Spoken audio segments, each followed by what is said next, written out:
बैठ जाइए।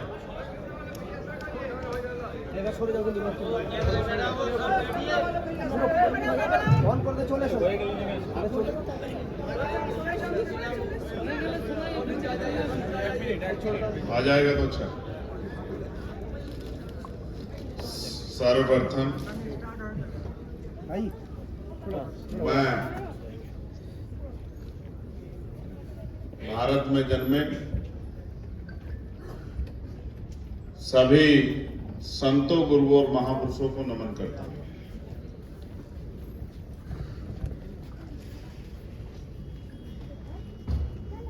नमन करने के पीछे जो मेरा उद्देश्य है वो उनके संघर्ष को याद करने से है कि उन्होंने किस तरह से अपने जीवन में लगातार संघर्ष किया, जिसकी वजह से आज हम लोग स्वाभिमान सम्मान का जीवन जी पा रहे हैं। प्यारे साथियों,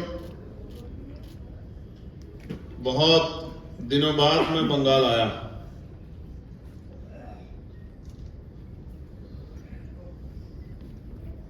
ऐसा नहीं कि मैं बंगाल से प्यार नहीं करता हूं, कारण यह है कि बंगाल के जो हालात हैं और जो देश के हालात हैं वो अलग अलग नहीं है। तो मैं बस ये कोशिश करता हूं कि जहां मेरी ज्यादा जरूरत है वहां पर ज्यादा समय दिया जाए। और अभी मैं समझता हूं, हालांकि आज कुछ बातें मेरे सामने प्रदेश के जिम्मेदार लोगों ने रखी हैं, उनको सुनने के बाद मुझे एहसास हुआ है कि यहां पर भी समस्याएं बड़ी मजबूत हैं। तो इसलिए मैं कोशिश करूंगा कि भविष्य में भी जल्द जल्द बंगाल में आता रहूं। मैं आग्रह करूंगा, जो मंच पे हमारे साथी बैठे हैं, कि वो कान खोलकर मेरी बात को सुने, हाथ पर चलाकर नहीं। ये वीडियो तो आपको कहीं और भी मिल जाएगी, लेकिन अगर आप मंच पर बैठे हैं तो मंच पे आपको इसलिए बिठाया गया है कि जो सामने वाले लोग हैं आप उनका नेतृत्व कर रहे हैं। आपको वीडियो बनाने के लिए आपको मंच पे नहीं बिठाया।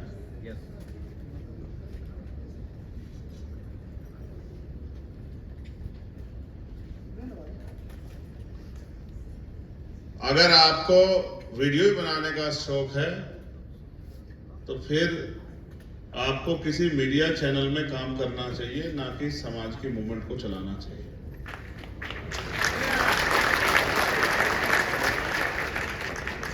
या फिर फोटोग्राफी का जो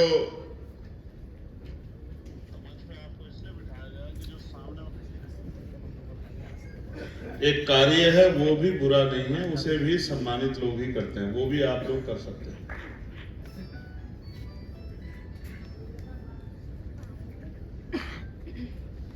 मैं धन्यवाद दूंगा भाई इम्तियाज जी का, जिन्होंने मुझसे वादा किया था कि हम आने वाले 1 साल के अंदर आपको बुलाएंगे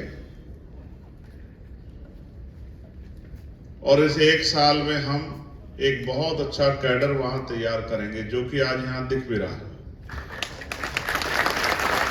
मैं धन्यवाद करूंगा रवि राम जी का, वासुदेव बोध जी का, कन्हई दास जी का, नरेंद्र चौहान जी का, सूरज जाटव जी का, गुलाम जाहिद जी का, अरिता देवी जी का, खुशीदास जी का। संचालन कर रहे थे बीके दास जी का, और भीम आर्मी के राष्ट्रीय महासचिव भाई कमल सिंह वालिया जी का भी मैं आभार प्रकट करूंगा, जो लंबे समय से यहां अपनी सेवाएं दे रहे हैं। और मैं आप सबका भी बहुत बहुत धन्यवाद करूंगा जो अपना काम छोड़ के जरूरी कामों से समय निकालकर और मुझे सुनने के लिए और इस मोमेंट में मेरी गैर मौजूदगी में यहाँ बंगाल में अपना योगदान दे रहे हैं। आप सबका जो मेरे सामने बैठे, मैं आपका बहुत बहुत धन्यवाद करता हूँ। मैं मिशन 78 की अपनी टीम का, भारती जी का और उनके सभी साथियों का भी धन्यवाद करता हूं कि वो भी अपना काम बहुत जिम्मेदारी से निभा रहे हैं। सम्मानित साथियों, अपनी बात को शुरू करते हुए मैं भगवान बुद्ध से लेकर संत शिरोमणि सद्गुरु रविदास जी महाराज, भगवान वाल्मीकि महाराज, गुरु नानक देव, संत कबीर, नारायणा गुरु, गुरु घासीदास, संत गाडगे जी महाराज और गुलाम भारत में राष्ट्रपिता ज्योतिबा फूले, छत्रपति साहू जी महाराज, विश्वरत्न डॉक्टर बाबा साहब अम्बेडकर, महामना रामसूप वर्मा, बाबू जगदेव प्रसाद कुशवाहा, मान्यवर कपूरी ठाकुर, संतराम बी ए प्रजापति, मान्यवर दीना माना वाल्मीकि और मान्यवर साहब श्री काशीराम जी को भी नमन करता हूं। और कैडर में साहब हरिचंद ठाकुर साहब और गुरुचंद ठाकुर साहब का भी जिक्र किया करते थे, जिन्होंने यहाँ इस आंदोलन को चलाने का काम किया, समाज को जागरूक करने का काम किया। उन महान पुरुषों को भी मैं नमन करता हूं।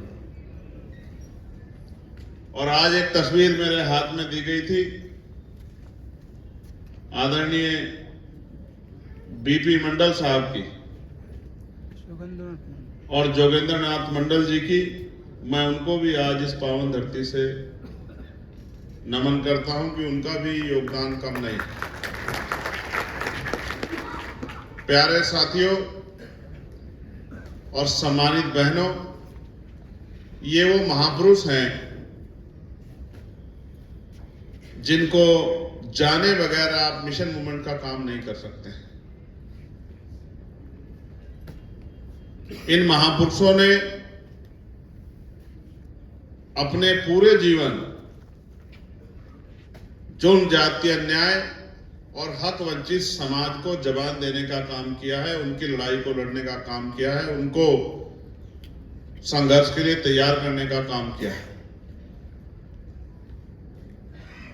बंगाल के साथियों ने एक बड़ा शानदार हॉल कर एसी वाले हॉल में आज इस कार्यक्रम को ऑर्गेनाइज किया है। उन्होंने अपनी मेहनत की कमाई से ये सारी चीजों की व्यवस्था की है, तो उनके योगदान को भी कम नहीं आंकना चाहिए, क्योंकि उत्तर भारत में तो सामाजिक, आर्थिक, राजनीतिक रूप से भीम आर्मी और आजाद समाज पार्टी अपनी जड़ें मजबूत कर रही है। लेकिन बंगाल के साथियों ने भी अगर अपने मन में ये संकल्प स्थापित करके अपने समय, अपने धन और अपने अनुभव, ऊर्जा का कार्य या उसका लाभ मूवमेंट के तौर पर यहां देने की शुरुआत की है, तो ये भी सराहनीय है। और मैं इम्तियाज भाई का इसलिए भी धन्यवाद दूंगा कि जब मेरा लोकसभा का चुनाव चल रहा था तो वो महीनों महीनों मेरे साथ वही टूटे फूटे मकानों में रह के और वहां के लोगों को सहमत करने के लिए विचार की ताकत को लोगों के बीच में पहुंचाने का काम करते थे। आज जब मैं यहां उपस्थित हूं तो मैंने वक्ताओं को भी सुना, और जब मैंने वक्ताओं को सुना तो मेरे मन में ये विश्वास पैदा हुआ है, आपकी संख्या को देखकर और वक्ताओं को सुनकर, कि इस संख्या ने जो सामने उपस्थित है और जो वक्तव्य देने वाले हमारे साथी हैं, यानी कि नेतृत्व ने और कार्य करने वाले साथियों ने अगर ईमानदारी से काम किया तो फिर मैं कह सकता हूं कि उनके द्वारा देखा गया कोई भी सपना अधूरा नहीं रहेगा। इस बात का मैं आपको विश्वास दूंगा, क्योंकि ईमानदारी से किया गया कोई भी काम कभी अधूरा नहीं रहता। मैं एक ही बात आपको कह सकता हूं, हालांकि मुझे वो बंगाली में बोलने के लिए कहा गया था, मैं दिखावे का काम नहीं करता हूं। जब मैं बंगाली सीख जाऊंगा तो मैं बंगाली में उस बात को आपके बीच में आके कहूंगा। आज मैं हिंदी में कह रहा हूं कि बिल्कुल भी घबराना मत, बिल्कुल भी चिंता मत करना। जब तक हम लोग हैं तब तक आपको अकेला नहीं छोड़ेंगे, आपके साथ खड़े रहेंगे। ये बात मैं आपको बहुत जिम्मेदारी से कह रहा हूं। और आप शक्ति का आकलन इस आधार पर मत करना कि आजाद समाज पार्टी और भीम आदमी की जड़ें राजनीतिक रूप से यहां बहुत मजबूत नहीं है। राजनीतिक रूप से इसलिए मजबूत नहीं है कि अभी हमने यहां राजनीतिक रूप से शुरुआत नहीं की है, वरना मैं बहुत जिम्मेदारी से कह रहा हूं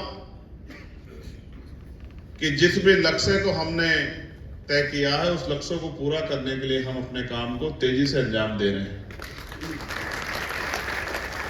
जैसा मैंने आपको उदाहरण दिया कि नगीना लोकसभा में हमने भाईचारा बना के वहां के दलित, पिछड़े, आदिवासी, मुसलमान, किसान, नौजवान, महिलाएं जो पुराने समय से अन्य अन्य पार्टियों को वोट देते थे, उनको अपनी बात के जरिए समझाकर उनमें ये विश्वास पैदा किया कि अगर आप हमें अवसर देंगे तो हम पार्लियामेंट में आपके हितों की रक्षा करने का और आपकी समस्याओं को पूरा करने के लिए संघर्ष करने का काम करेंगे। जब मैं चुनाव लड़ रहा था तो विरोधी पार्टियों के लोग ये कहते थे कि अकेले चंद्रशेखर वहां क्या करेंगे, जीत भी जाएंगे तो सत्ता की तरफ चले जाएंगे। मैंने उन सब विरोधियों को मुंह से जवाब नहीं दिया, अपने काम से जवाब दिया। ना मैं सत्ता की तरफ गया और ना ही मैंने अपने आप को वहां भीड़ का हिस्सा बनने दिया। आप ये जानते हैं, देश के किसी भी कोने का कोई भी गंभीर मामला होता है या पार्लियामेंट में किसी भी विषय पर चर्चा होती है, चाहे वो वक्त का ही मामला क्यों ना हो, मैंने चाहे बीटीएमसी एक्ट का मामला हो या वक्त का मामला हो या दलितों की जिस तरह खाल खींची जा रही है या बंगाल में रहने वाले लोगों को बांग्लादेशी कहकर अन्य अन्य प्रदेशों में जिस तरह से अपने ही देश में अपमानित किया जा रहा है, मारा पीटा जा रहा है या उनके घरों को नुकसान पहुंचाने का काम किया जा रहा है, जब जब जो भी मामला मेरे संज्ञान में आया है मैंने उसको जोर से उठाने का काम किया है। ये तो सरकारी नाकामयाबी है कि बिहार, यहां बंगाल के लोगों को बिहार के लोगों की तरह ही रोजगार के लिए प्लान करना पड़ता है। अगर सरकार ने बहुत जिम्मेदारी से यहां के प्रदेश के युवाओं के और जो शिक्षित नहीं भी हैं उन लोगों के रोजगार के बारे में सोचा होता तो शायद आज इतना बड़े पैमाने पर अन्य अन्य प्रदेशों में हमारे बंगाल के भाइयों का पलायन नहीं होता। और अगर उनका पलायन नहीं होता तो कोई उनको बांग्लादेशी के नाम पर उनका शोषण नहीं कर पाता और उनका अपमान भी नहीं कर पाता। अपने ही देश में उनको हिंसा का शिकार नहीं होना पड़ता। हालांकि मैं सोचता था कि ये जिम्मेदारी बंगाल की सरकार की है कि जब बंगाल के किसी व्यक्ति पर देश में कहीं हमला हो, उसको अपने प्रदेश के जिम्मेदार नागरिक की रक्षा सुरक्षा की जिम्मेदारी उठा के सवाल जवाब करना चाहिए। तो वो तो फेल हो गए हैं। मैं आपको विश्वास दिलाता हूं कि आने वाले समय में पार्लियामेंट के अंदर भी इस सवाल को जोर शोर से उठाकर हम केंद्र और राज्यों की सरकार से जवाब मांगने का काम करेंगे कि बंगाल के भाइयों के साथ देश में इस तरह की हिंसा क्यों हो रही है। प्यारे साथियों, जिस तरह से वक्फ के आधार पर अमेंडमेंट लाकर मुस्लिम भाइयों की संपत्ति को सरकार लूटने का, केंद्र की सरकार लूटने का काम कर रही है, उसी तरह से दलित वर्ग को जो जमीनें मिली थी या उनके पास है, उन जमीनों को भी देश भर में अन्य अन्य सरकारों के गुंडे लूटने का, छीनने का काम कर रहे हैं और सरकार को इससे कोई फर्क नहीं पड़ता।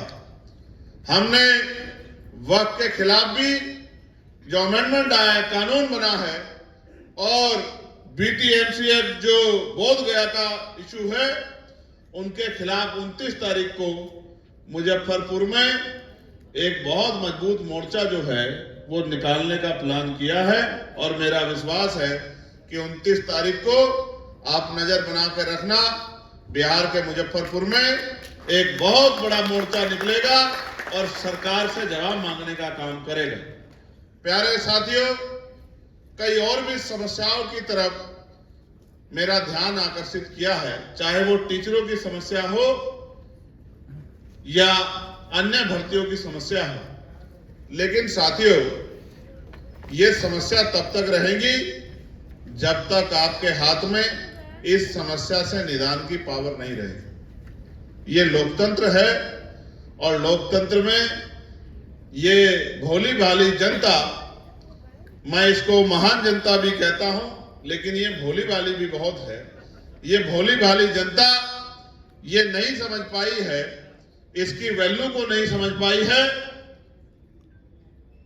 कि वोट की वैल्यू क्या होती है। जिस तरह मैंने अपने मिशन 78 के साथियों को ये बताया कि एजुकेशन हमारे लिए कितना जरूरी है, वैसे ही मैं आपको ये भी बताना चाहता हूं कि वोट हमारे लिए कितनी महत्वपूर्ण है। मैं एक बार आपका ध्यान एजुकेशन पे, क्योंकि बाबा साहब अंबेडकर ने कहा है, शिक्षा शेरनी का वो दूध है जो पिएगा वो दहाड़ेगा। आज अगर मैं यहां आपके प्रदेश से जुड़े गंभीर विषयों पे और देश से जुड़े गंभीर विषयों पे अपनी बात रखने का काम कर रहा हूं, तो ये शिक्षा की वजह से संभव हो पाया है। दूसरा, शिक्षा को लोग कितना समझ पाए और कितना जो है उसको अमल में ला पाए हैं, कितना उसको अपने जीवन में ढाल पाए हैं, इसका उदाहरण ये है कि बड़े पैमाने पे हम तो ये मानते थे कि उत्तर प्रदेश की भाजपा सरकार 22,500 स्कूल बंद कर रही है, तो वो शिक्षा का रास्ता बंद कर रही है। मुझे तो यहाँ आके पता लगा कि यहाँ की सरकार में लगभग 16,000 स्कूल बंद करके यहाँ के बच्चों के शिक्षा का रास्ता बंद कर रही है। ये देखकर मुझे लगा कि शिक्षा को लोग नहीं समझ पाए हैं, क्योंकि एक गज जमीन को अगर सरकार छीनने का काम करती तो लोग अपनी आवाज उठाते, लेकिन उनके बच्चों के कल को छीनने का काम जो कल शिक्षा से बनेगा सरकार कर रही है, तो लोग चुपचाप बैठे हैं। प्यारे साथियों, शिक्षा आपको जीना सिखाती है। अगर वो धार्मिक शिक्षा हो तो धर्म के आधार पर आपको जीना सिखाती है, अगर सामाजिक शिक्षा हो तो समाज के आधार पर आपका योगदान आपको सिखाती है, अगर राजनीतिक शिक्षा हो तो राजनीति करना आपको सिखाती है। मैं उदाहरण के तौर पे आपको ये कहूंगा, आप महसूस करके देखिए कि शिक्षा से, जो धार्मिक शिक्षा है, उससे किस तरह का असर आपके जीवन पे पड़ता है। ये धार्मिक शिक्षाएं तो हैं जो आपको बताती हैं कि आपको अपने धर्म को किस तरह से मानना है, अगर आप बहुत पढ़े लिखे हैं, डॉक्टर हैं, इंजीनियर हैं, आईएएस हैं, आईपीएस हैं, वकील हैं, जज हैं, बहुत पैसे वाले हैं, और आप समाज में आपका अगर कोई योगदान नहीं है, समाज को आप आगे बढ़ाने का काम नहीं कर रहे हैं, अगर आप सामाजिक नहीं हैं, समाज के प्रति आपके अंदर कोई उत्तरदायित्व नहीं है, कोई जिम्मेदारी नहीं है, तो फिर आपके पैसे वाले होने का, आपके पद पर रहने का उस गरीब समाज को क्या फायदा है जिस समाज से आप निकल कर आए थे। मैं आपको ये बताना चाहता हूं, सोचिए आपके गांव से कोई क्लासरूम का अधिकारी बन गया है और वो पलटकर गांव की तरफ देखता ही नहीं है, गांव के में कोई विकास की चर्चा करता ही नहीं है, गांव के लिए कोई योजना बनाता ही नहीं है, गांव के लोगों को उनके हक समझाता ही नहीं है, तो उस आईएएस का फायदा उस गांव को कैसे हो सकता है। उसी तरह अगर कोई आदमी समाज से निकल के समाज के प्रति अपनी जिम्मेदारियों को पूरा नहीं करता, यानी कि सामाजिक जानकारी उसके पास नहीं है, सामाजिक ज्ञान उसके पास नहीं है, और वो जो लोग हाशिए पे हैं उनको हाशिए पे छोड़ देता है, तो आप ये समझिए कि बिना सामाजिक ज्ञान के उस व्यक्ति के पद का और उस व्यक्ति का फायदा भी समाज को नहीं। उसी तरह से राजनीतिक तौर पर अभी तो हमारे लोग वोट की वैल्यू को समझ ही नहीं पाए हैं। कोई डर कर वोट देता है, कोई गुमराह होकर वोट देता है, कोई पैसे में वोट देता है, कोई सुख सुविधाओं में वोट देता है, कोई शराब पे वोट देता है। वो ये भी नहीं समझता कि ये वोट है क्या। वोट को इस तरह समझिए कि आजादी से पहले सभी लोगों को राजकाज करने का अधिकार नहीं था, पाबंदियां थी, और राजकाज करने के लिए विशेष जातियों में जन्म लेना पड़ता था। लेकिन बाबा साहब अम्बेडकर के संविधान ने यह सुनिश्चित किया कि आज के बाद रानी का बेटा राजा नहीं बनेगा, राजा वो बनेगा जिसको जनता चुनकर भेजेगी। ये ताकत बाबा साहब अम्बेडकर ने संविधान में जनता के हाथ में दी है कि जनता जिसे चाहे उसको कुर्सी पे बिठा दे और जिसको चाहे कुर्सी से उतार के पटक दे। आपने भी यहाँ बहुत लोगों को कुर्सी पे बिठाया होगा और आपने बहुत सारे लोगों को कुर्सी से भी पटका होगा। मैं बात आपको इसलिए कह रहा हूं कि ये लोकतंत्र है, यहाँ जनता तय करती है कि कौन राजा बनेगा, कौन हमारी लड़ाई लड़ेगा, कौन कुर्सी पे बैठेगा, कौन हमें ताकत देगा। ये सारी चीजों की व्यवस्था जनता ही करती है, और जो जनता अपने हक अधिकारों के लिए संघर्ष भी ना करे, उस जनता को मैं महान जनता नहीं कहूं तो और क्या कहूं, आप मुझे बताइए।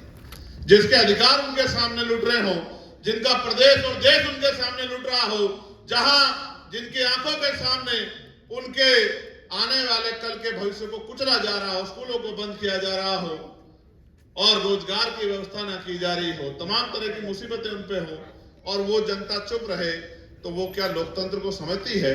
लोकतंत्र में तो कहते हैं कि विरोध उसकी खूबसूरती होती है, सरकार हो या विपक्ष सबको आलोचना झेलनी पड़ती है। जो जितने बड़े पद पे होता है उसके जितने समर्थक होते हैं उतने ही उसके विरोधी भी होते हैं, उसकी आलोचना जितनी होती है उतना ही वो सही काम करता है। लेकिन यहाँ तो मुझे जानकारी मिली है कि फेसबुक पे अगर कोई पोस्ट कर देता है तो पुलिस वाले उसको उठा ले जाते हैं या थाने में उसको इन्विटेशन दे देते हैं कि यहाँ आके आप बताना।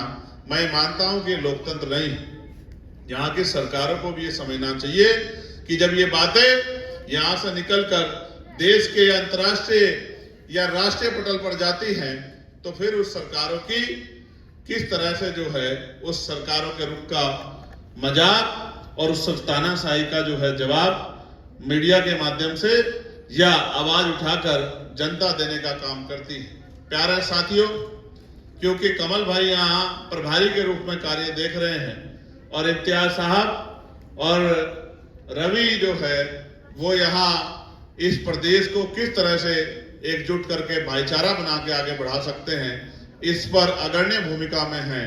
तो बस मैं आपसे ये आग्रह भी करूंगा कि आपको उनका साथ भी देना चाहिए, वो कुछ करने की तमन्ना लेकर, क्योंकि अगर उनको राजनीतिक स्वार्थ होता या वो कोई सुख सुविधा चाहते तो वो इस आंदोलन को यहाँ नहीं खड़ा करते। यहाँ भी क्षेत्रीय दल हैं, उन दलों में समाहित होके अपने आगे बढ़ने के रास्ते ढूंढते। लेकिन क्योंकि वो जानते हैं कि उन दलों को लगातार मौका मिला है, मौका मिलने के बाद भी उन्होंने आपकी समस्या का हल नहीं किया है, आपके आंसू नहीं देखे हैं, आपकी पीड़ा नहीं देखी है, आपके बच्चों के हालात नहीं देखे हैं, आपके क्षेत्र के हालात नहीं देखे हैं, आपके घरों के हालात नहीं देखे हैं, और तो और आपके मरने पर भी उन्होंने दुख नहीं जताया है। इसलिए उन्होंने इस मानवतावादी आंदोलन को चुना है कि इस आंदोलन के जरिए हम अपनी शक्ति बनाकर और जो पॉलिसी हम लोग लागू कराना चाहते हैं, जिस पॉलिसी से यहाँ के लिए बदलाव होगा, वो पॉलिसी लागू कराने के लिए, वो आपकी शक्ति बनाने के लिए संघर्ष कर रहे हैं। और अगर वो संघर्ष करते रहे और आपने उनका साथ नहीं दिया तो ये लड़ाई अंजाम तक नहीं पहुंचेगी। अगर आप वहां से चल के आए हैं, आपने अपना पैसा खर्च किया है, आपने अपना समय खर्च किया है, क्योंकि मैं जानता हूं कि पॉलिटिकल पार्टियां गाड़ी घोड़ा देकर, पैसा देकर लोगों को भीड़ बुलाने का काम करती है, मगर मैं जब हजारों की संख्या में यहाँ आपको देख रहा हूं तो मैं नहीं मानता कि आप में से किसी को भी पैसा दिया गया है या कोई साधन देके बुलाया गया है। एक बार मुझे भी ये बता दो, क्या मैं गलत हूं या सही हूं? आप अपनी मर्जी से आए हो या आपको बुलाया गया है कि आप साधन संसाधन ले लो और भीड़ के लिए चले जाओ? जोर से बताओ, और जोर से बताओ। अगर अपनी मर्जी से आए हो तो यहाँ से जाके चैन से मत बैठना। यहाँ से जाके जिस तरह मैं आपसे आग्रह कर रहा हूं, आपकी जब 8 घंटे अपना पेट पालने के लिए, अपने परिवार को आगे बढ़ाने के लिए, सामान्य जीवन को जीवन के रूप में चलाने के लिए आप मेहनत मजदूरी करते हैं, अपना रोजगार करते हैं, तो आत्म सम्मान का जीवन जीने के लिए, सुख सुविधाओं के लिए और अपने आने वाले कल को सुनिश्चित करने के लिए कम से कम 1 घंटा आप अपने घर से बाहर निकल के लोगों को जागरूक करने का काम करना, लोगों को समझाने का काम करना। और आज तो ये डिजिटल युग बन गया है। मैंने भी डिजिटल युग को इस तरह देखा है कि जब मैं अभी यूएस दौरे पे गया था तो यूएस की माताएं बहनें और यूएस में रहने वाले बड़े बुजुर्ग और नौजवान मुझसे कहते थे कि हम संसद टीवी सिर्फ इसलिए देखते हैं कि कब हमारा भाई चंद्रशेखर आकर वहां हमारे लिए संघर्ष करेगा, हमारी आवाज को उठाएगा। वो मुझसे ये भी कहते हैं कि भारत के लोग भले ही आपका कोई भाषण छोड़ देते हो, लेकिन हम आपका यहाँ कोई भाषण नहीं छोड़ते। आप कहीं भी जाके भाषण दो, हम काम छोड़ के आपके भाषण सुनते हैं, क्योंकि देश में क्या चल रहा है, प्रदेशों में क्या चल रहा है, इसकी अगर सच्ची जानकारी हमें कहीं से मिलती है तो वो टीवी मीडिया से नहीं मिलती, वो आपकी बातों से मिलती है कि आप ही हमें बताते हो कि वहां बहुजन समाज के क्या हाल है, वहां किस तरह का जुल्म हमारे लोगों पे हो रहा है और सरकारें क्या कर रही हैं। मैं आपको भी ये कहना चाहता हूं, अगर आप एकजुट नहीं होंगे, अपनी ताकत नहीं बनाओगे, तो फॉर्मूला बिल्कुल सीधा है कि अगर आजमाए हुए को आजमाओगे तो वही मिलेगा जो मिलता आया है। अगर आप इस जीवन से खुश हो तो फिर कोई बात नहीं है, लेकिन अगर आप वहां से यहाँ इकट्ठा हुए हैं तो मैं मानता हूं कि आपके मन में भी वही बेचैनी है जो मेरे मन में है। आप भी ये चाहते हो कि अब हमें किसी दूसरे के भरोसे नहीं रहना, किसी दूसरे की पूंछ पकड़ के नहीं चलना, अब हमें अपनी ताकत बनानी है और अपनी बात को मजबूत करना है, जिससे हम आने वाले कल में स्वाभिमान सम्मान का जीवन यहाँ प्राप्त कर सके। बताओ ये इच्छा आपके मन में है या नहीं है? या इस जुल्म जाति को स्वीकार करके गुलामों जैसी हार आपने मान ली है? मुझे बताइए, क्या आप गुलामों की तरह हार मान चुके हैं? दोनों हाथ उठाके जोर से बताइए। तो फिर मेरी बात को आप ये मानिए और जानिए कि लोकतंत्र में शक्ति है।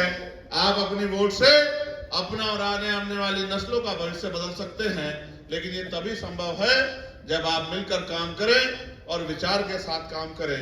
दुनिया में एक ही मात्र सत्य है कि जहां जहां लोकतंत्र है वहां व्यक्ति राज नहीं करता, विचार राज करता है। जिसके विचारों से ज्यादा लोग जुड़ जाते हैं और जिसको लोकतंत्र में विचारों के आधार पर, संख्या के आधार पर शक्ति मिल जाती है, वही ताकतवर हो जाता है।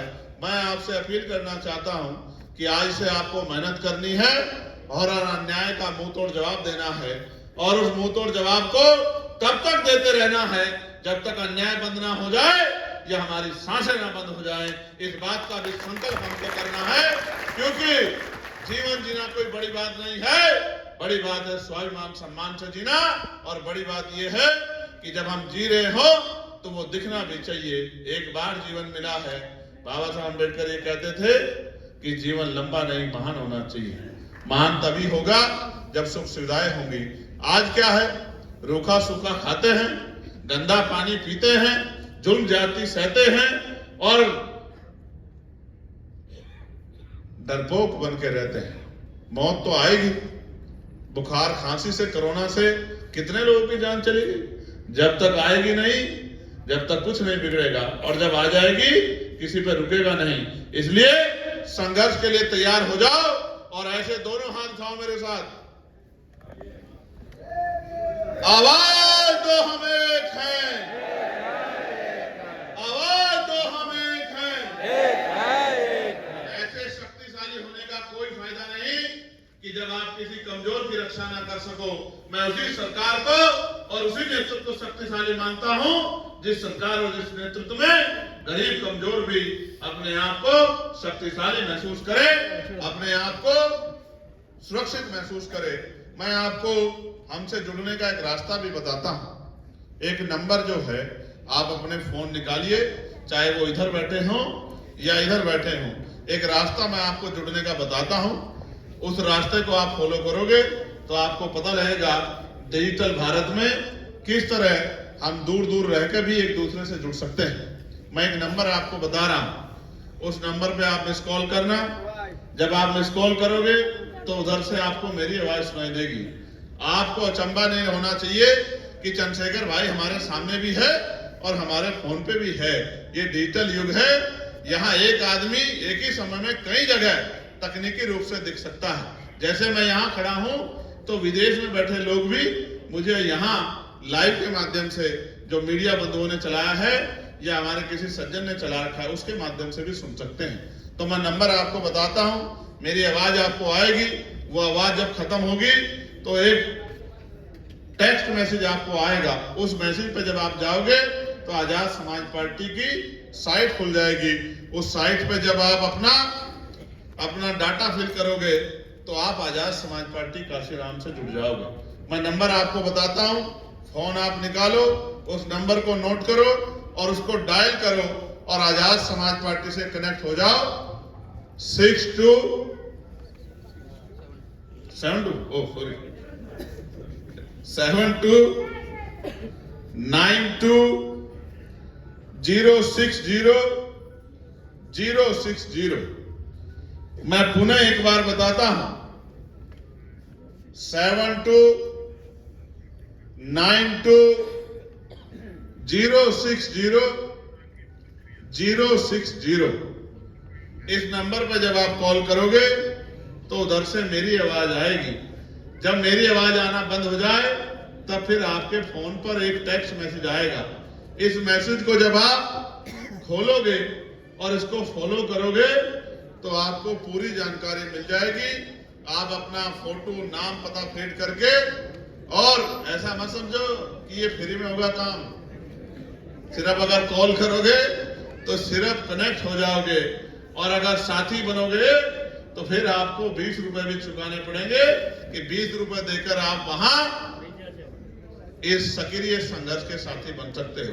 और जो लोग लाइफ टाइम मन पक्का करके साथी बनना चाहते हैं तो उनको कम से कम 1000 रुपए वहां देने पड़ेंगे, तभी जाके बात बनेगी। ये इसलिए क्योंकि माननीय काशीराम साहब कहते थे कि जो सहारा देगा वो इशारा भी देगा।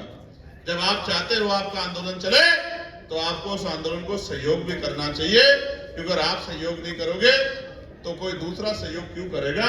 क्योंकि आंदोलन तो आप ही को आगे बढ़ाने के लिए चल रहा है, आप ही को और आपके आने वाले नस्लों को स्वाभिमान सम्मान के जीवन देने के लिए चल रहा है। आजादी कीमत मांगती है, आजादी खून मांगती है। इस देश का इतिहास बात का गवाह है कि इस देश को आजाद कराने के लिए खून देना पड़ा है। और मैं जहां खड़ा हूं सुभाष चंद्र बोस जी की धरती पर, वो धरती जिसने देश को आदरणीय सुभाष चंद्र बोस जी जैसा लाल दिया, जिन्होंने आजाद हिंद फौज बनाकर अंग्रेजों के दांत खट्टे करने का काम किया, ये भी हमसे छिपा हुआ नहीं है कि ये देश, ये धरती क्रांतिकारी धरती है। इस धरती ने कभी गुलामी नहीं स्वीकार की है। उसी तरह का रोल हमें अपने आंदोलन के लिए भी अदा करना है। मैं आजाद हिंद फौज के साथियों का भी बहुत बहुत उनको भी नमन करता हूं और उनके योगदान के लिए उनके परिवारों का भी जो है धन्यवाद करता हूं। और मैं इस धरती को भी नमन करता हूं और मैं बंगाल को भी नमन करता हूं। मीडिया के साथियों का भी बहुत बहुत धन्यवाद और आप यहाँ सब लोग पहुंचे हैं, आपका भी बहुत बहुत धन्यवाद। इस आशा उम्मीद के साथ आपसे विदाई लूंगा कि आप संघर्ष के इस रास्ते को छोड़ेंगे नहीं और संघर्ष के इस रास्ते को कामयाब करने का काम करेंगे। बहुत बहुत धन्यवाद। जय भीम, जय भारत, जय संविधान, जय मंडल, जय जोहार, नमस्कार, आदाब, सत श्री अकाल और आप सभी के लिए मंगल कामना। बहुत बहुत धन्यवाद। चलिए, आप लोगों को ऊर्जा तो मिली होगी जरूर, एनर्जी मिला ना भाई? अरे एक साथ बोलो यार, ऊर्जा बहुत ज्यादा। रामदास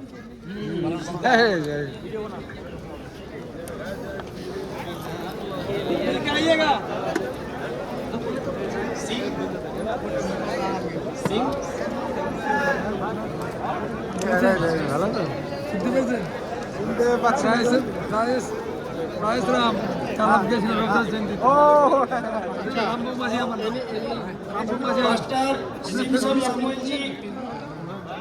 टीम का माध्यम से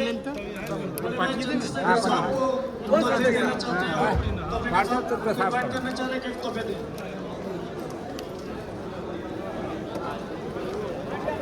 फोटो खींचा भवन में, चल जल्दी आओ।